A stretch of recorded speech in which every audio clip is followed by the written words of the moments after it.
Pembebasan lahan tol Semarang-Demak Seksi 1 menjadi fokus pemerintah untuk saat ini. Hingga dibuatkan tim khusus untuk menangani hal ini. Gubernur Jawa Tengah siap berdialog dengan warga terdampak untuk menemukan titik terang pembebasan lahan tanah musnah.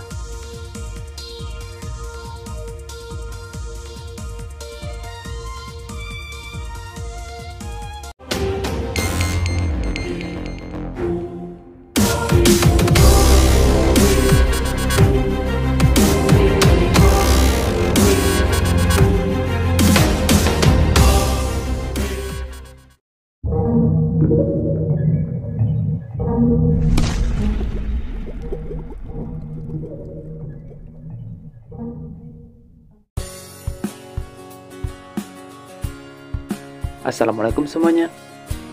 Tol Semarang-Demak Seksi 2 sudah beroperasi meski belum berbayar.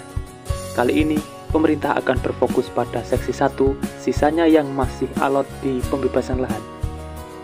Masyarakat masih belum terima jika tanahnya dihargai sebagai tanah musnah.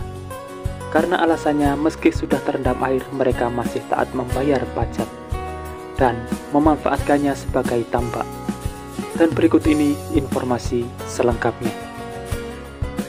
Seperti biasa, sebelum berlanjut ke pembahasan, dukung selalu channel ini untuk terus berkembang dengan cara subscribe dan nyalakan loncengnya, supaya kalian dapat mengikuti update terbaru pembangunan di Indonesia. Warga terdampak tol Semarang-Demak Seksi 1 dari perbatasan Semarang sampai Kecamatan Sayung Demak menolak pembebasan tambak sebagai tanah musnah. Mereka menganggap tambak tersebut masih produktif sebagai ladang pencarian warga dan aktif menyelesaikan administrasi pajak tiap tahunnya. Proses pembebasan lahan tersebut kini masih terkendala atas harga yang ditentukan. Hingga kini warga pemilik ratusan bidang dari 3 desa masih menolak dari pembebasan yang disampaikan. 3 desa yang belum proses pembebasan diantaranya Desa Purwosari, Desa Bedono, dan Desa Sriwulan. 3 desa tersebut menolak jika lahan tambak yang mereka miliki dikategorikan tanah musnah. Kades Purwosari Kecamatan Sayung, Nurkolis mengatakan, kalau di tempatnya dinyatakan tanah musnah, masyarakat tidak setuju. Masalahnya di tempat tersebut masih produktif. Artinya lahan itu masih dibuat budidaya bandeng, kerang, dan udang. Seperti diketahui, lahan di sejumlah wilayah Kecamatan Sayung Demak terdampak abrasi berpuluh tahun. Hingga lahan pemukiman, pekarangan, dan persawahan sebagian sudah beralih fungsi tambak dan menyatu dengan air laut. Meski begitu, tanah tersebut masih produktif.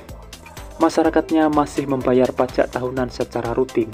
Sementara sebanyak 130 bidang di Desa Purwosari terdampak tol yang belum proses pembebasan lahan. Masih menurut Kades Purwosari, sementara ini Perpres yang menyatakan tanah musnah itu terbit setahun kemarin. Sedangkan saat ini surat pemberitahuan pajak terutang juga sudah keluar. Sampai tahun kemarin SPPT itu keluar, karena itulah dari awal dia menolak kalau itu dinyatakan tanah musnah. Untuk saat ini kurang lebih 130 bidang yang belum dibebaskan, yang masuk seksi pertama dan yang sudah dibebaskan itu sesi kedua, kurang lebih ada 30 bidang. Dengan luasan satu bidangnya di lokasi tersebut kurang lebih 4.500 sampai 5.000 meter. Hanya saja yang terkena tol sekitar 700 meter sampai 800 meter yang diambil pas tengah per satu bidangnya. Beliau menceritakan bahwa 3 desa menolak penandatanganan tambak sebagai tanah musnah dalam tim investigasi tanah musnah. Tim tersebut meliputi berbagai pihak yaitu BPN, Dinas Pertanian, Pemkab Demak dan Provinsi, serta Pemdes. Semua dari tim tanda tangan, sedangkan 3 desa yang tidak mau tanda tangan.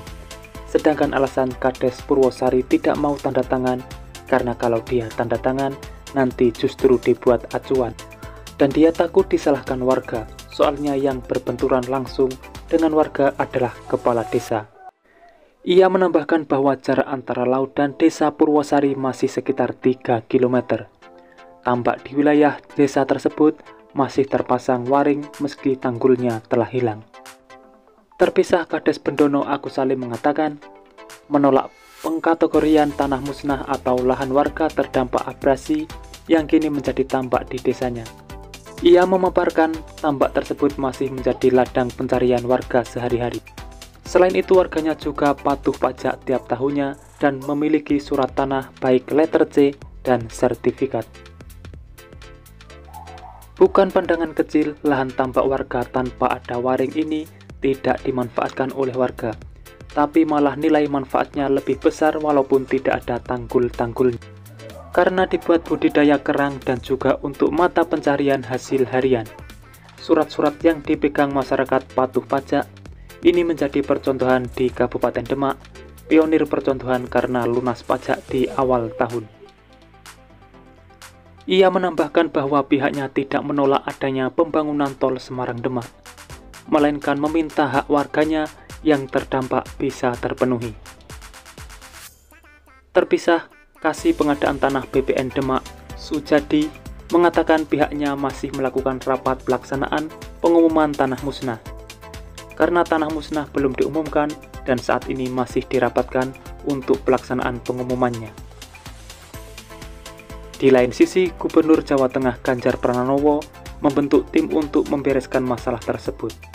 Hal tersebut dilakukan Gubernur Ganjar mengikuti rapat koordinasi bersama Menko Manfes serta penyelesaian terkait proyek tersebut.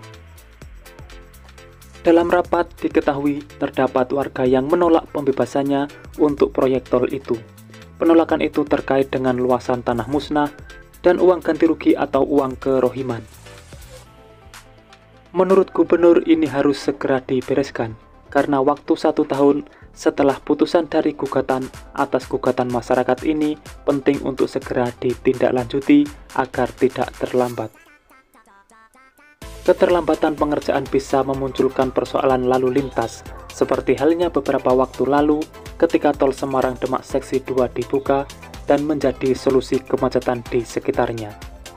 Menurut Gubernur, kalau kemudian masyarakat ikhlas untuk membantu dengan tanahnya atau dengan tanah yang masih berdebat ini musnah atau tidak, itu diikhlaskan untuk pihaknya bantu.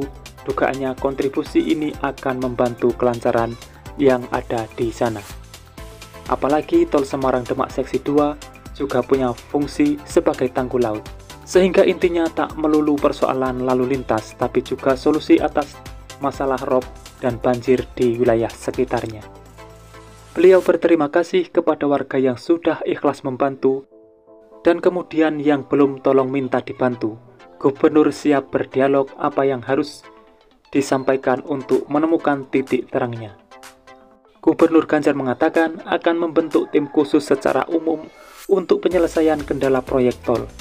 Pendekatannya mengutamakan personal dan diskusi hingga mencapai kesepakatan bersama. Tapi intinya soal ganti rugi atau uang kerohiman, pihaknya tinggal menantang sama mereka. Nanti akan dilakukan pendekatan secara personal. Tim sus nanti dibentuk secara menyeluruh. Diketahui, tol Semarang-Demak yang belum dibebaskan 10 km yang merupakan seksi 1, sekaligus porsi pemerintah.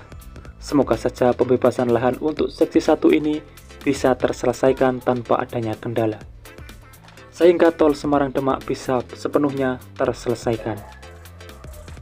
Itulah informasi yang bisa saya sampaikan, semoga sedikit banyak ada manfaatnya. Dan temukan informasi yang tidak mungkin kalian temukan di tempat lain, karena hanya di sini, informasi yang tidak dibahas akan saya bahas secara lengkap. Jadi pantau terus channel ini untuk mendapatkan jawaban dari apa yang kalian cari. Sudah saatnya saya undur diri dan wassalamualaikum warahmatullahi wabarakatuh. Sampai bertemu di video menarik selanjutnya.